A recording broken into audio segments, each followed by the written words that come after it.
ng Diyos. Pinapalaya ko ang babaeng ito.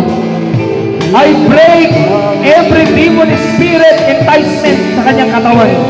Every generational curse, every curses from other religion being imputed upon this soul and body. I call you all and I command you all to live right now mula sa kanyang ulo hanggang sa kanyang talampakan. Oh! In the name of Jesus! In the name of Jesus! In the name of Jesus, be delivered today. Be free today. May the power of the Spirit. Oh, Rabakanda na haya na nakanda. I declare in the name of Jesus, ikaw na patay na kamay, mabuhay ka. Inuutosan kita, ikaw na puto na patay, mabuhay ka. Ikaw na naman mabuhay ka, ikaw na dugo, mabuhay ka, ikaw naman usak, mabuhay ka. I command you now in the name of Jesus. In the name of Jesus.